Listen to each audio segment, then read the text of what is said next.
The knock came just after midnight, sharp and desperate, slicing through the quiet like a warning. Rain rattled against the windows, and the porch light flickered as if unsure whether to stay on. In that moment, before the door even opened, everything about that night was already changing. What began as a single act of mercy would become the most dangerous and meaningful decision of one lonely man's life. Before the story pulls you deeper, take a moment. If you believe in kindness, second chances, and the quiet power of doing the right thing when no one is watching, please, like this video, share it with someone who needs hope, leave a comment, and subscribe to the channel. Your support helps stories like this reach hearts that need them most. Michael Carter had learned to live with silence. It had moved into his small house in rural Ohio years ago, settling into corners where laughter once lived. After his wife passed away unexpectedly, raising his 8-year-old son alone had turned Michael into a man who functioned on routine and exhaustion. Days were long shifts at a manufacturing plant. Nights were homework, reheated dinners, and prayers whispered over a sleeping child.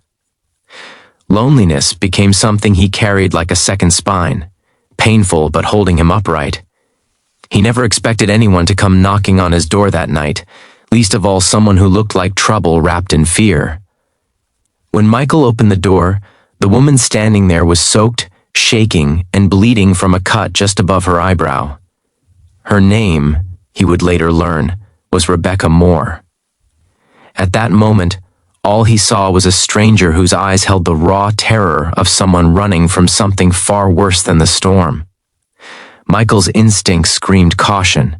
He had a child asleep down the hall. He had responsibilities. He had everything to lose. Yet something deeper than fear told him this was a test of the man grief had shaped him into. He let her inside, telling himself it was only for one night, only until the rain stopped, only until morning made sense of things.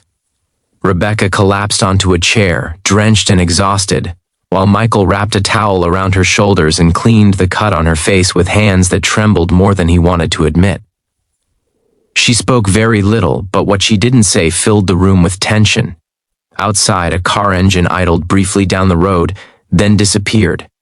Michael felt the weight of that sound settle into his chest. He told himself again it was just for one night. He told himself he was doing the right thing. Morning brought sunlight and consequences. Michael's son Aaron woke to find a stranger asleep on the couch, her face pale and marked by bruises that spoke of violence. Rebecca explained she had nowhere safe to go, that she had made mistakes, that someone powerful wanted to make sure she could never talk. Michael didn't ask for details, but his gut twisted with the sense that the danger wasn't over.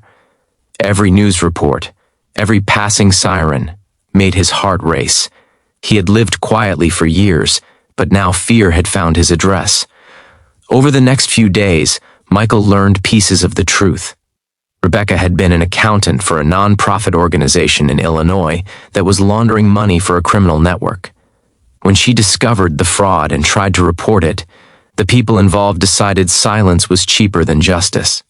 She ran with nothing but the clothes she wore and a flash drive hidden inside her jacket, containing evidence powerful enough to ruin lives. Michael realized with chilling clarity that by opening his door, he hadn't just offered shelter. He had stepped directly into the path of something dark and dangerous. The house felt smaller as the days passed. Michael barely slept, jumping at every sound, checking the locks repeatedly, watching from the windows like a man expecting war. He struggled with guilt, wondering if he had endangered his son. Yet when he looked at Rebecca helping Aaron with his schoolwork, laughing softly as if trying to remember how joy felt, he knew he couldn't turn her away. Protecting her became something tied to protecting the part of himself he thought grief had killed. The danger arrived quietly. A man named Thomas Whitaker, smooth and confident, showed up pretending to be a charity investigator, asking questions about a missing employee. Michael recognized the lie instantly. The air changed, thick with threat. He denied knowing anything, but the visit confirmed what he feared. They were close. That night, Michael made a decision that would define him forever. He contacted a federal hotline he found online, sending an anonymous tip and arranging to hand over the evidence Rebecca carried. He knew once authorities were involved, there would be no going back. The following evening felt endless. Storm clouds gathered again, as if the sky itself remembered how this all began. 2 black vehicles appeared at the end of the road, just as Michael was preparing to leave with Rebecca and Aaron for a safe meeting point. Panic surged. There was no time to run. Michael hid his son in the basement, whispered prayers he barely believed anymore, and stood between Rebecca and the door as it was forced open. Fear roared through him, but so did something else, purpose. What happened next moved faster than memory. Law enforcement arrived just as the intruders stepped inside, drawn by the anonymous tip and the tracked data Rebecca had secretly activated earlier. Sirens cut through the night, and the men who came to silence her were finally stopped. In the chaos, Michael shielded his son, realizing that courage wasn't the absence of fear but the decision to act anyway. By morning, it was over. Rebecca was safe. The evidence was secured. Arrests would follow. Life didn't return to what it had been before, because some doors, once opened, change everything. Rebecca entered protective custody, but not before thanking Michael in a way that needed no words. Weeks later, Michael watched the news as the criminal network collapsed under the weight of the truth. The house felt quieter again, but the silence was different now. It no longer felt empty. It felt earned. Michael learned that loneliness doesn't mean you have nothing to give. Sometimes it means you're being prepared to give everything.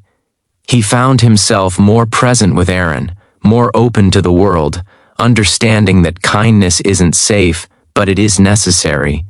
Rebecca sent a letter months later, safe and starting over, telling him that his one night of mercy had saved her life. As this story draws close, if it has touched your heart even a little, please take a second to like the video, share it with someone who believes goodness still matters, and subscribe for more stories that remind us who we can be when it counts. And before the ending, we have one special request. Comment below with the word kindness if you believe one brave choice can change many lives. Michael still locks his door every night, but he no longer hides behind it. He understands now that protecting someone else can sometimes save you too. And on quiet evenings, when rain taps against the windows, he remembers the night he opened his door for one stranger, and unknowingly opened his heart back to the world.